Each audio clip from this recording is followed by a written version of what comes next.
ಮೊನ್ನೆ ಪುತ್ತೂರಿನ ಬೀದಿಯಲ್ಲಿ ನಿಂತುಕೊಂಡು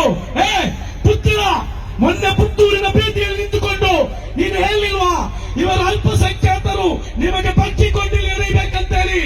ಒಂದು ದಿನದ ಮುಂಚೆಯ ಕರೆಗೆ ಇಷ್ಟು ಜನರನ್ನ ಸೇರಿಸಲಿಕ್ಕೆ ನಮ್ಮಿಂದ ಸಾಧ್ಯವಾಗಿದ್ರೆ ಈ ರಹೀಮನ ಸಹೋದರ ಹನೀಫ್ರವರು ಹೇಳಿದಾಗಿದೆ. ಮೊನ್ನೆ ವಕ್ಫಿನ ವಿಚಾರದಲ್ಲಿ ಈ ದಕ್ಷಿಣ ಕನ್ನಡ ಜಿಲ್ಲೆಯ ರಸ್ತೆಗಳನ್ನ ಹೆದ್ದಾರಿಗಳನ್ನ ಒಂದು 6 ಗಂಟೆಗಳ ಕಾಲ ಸ್ತಬ್ಧಗೊಳಿಸಲಿಕ್ಕೆ ನಮಗೆ ಸಾಧ್ಯವಾಗಿದ್ರೆ ಇನ್ಶಾ ಅಲ್ಲಾ ಈ ಜನಸಾಗರವನ್ನ ಸಾಕ್ಷಿ ನಿಲ್ಲಿಸಲು ಕೇಳಿರುವಂತಹದ್ದು.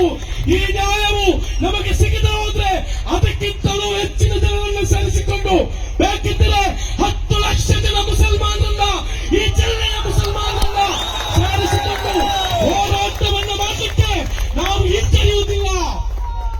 ಸರ್ಕಾರ ಅರ್ಥ ಮಾಡಿಕೊಳ್ಬೇಕು, ನಾವು ಹಿಂಜರಿಯುವುದಿಲ್ಲ. ನಮ್ಮ ನ್ಯಾಯದ ವಿಚಾರದಲ್ಲಿ ನಾವು ಒಗ್ಗಟ್ಟಾಗಿ ಆಗಿದೆ.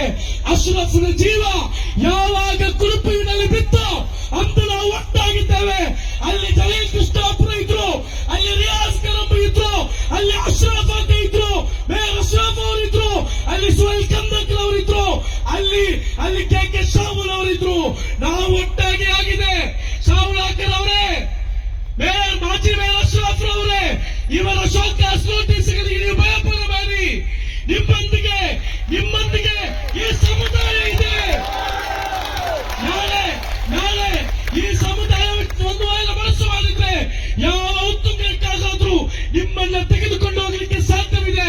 ಹಾಗಾಗಿ ಶೋಕಾಸ್ ನೋಟಿಸ್ ಬಂದವರು ಯಾರು ಕೂಡ ಭಯಪಡಬಹುದಂತಹ ಮಾಯೂಷ ಆಗಬೇಕಾದಂತಹ ಅಗತ್ಯತೆ ಇಲ್ಲ ಅನ್ನೋದನ್ನ ಈ ಜನಸಾಗರವನ್ನ ಸಾಕ್ಷಿಯಾಗಿಸಿ ನಾನು ಹೇಳ್ತಾ ಇದ್ದೇನೆ.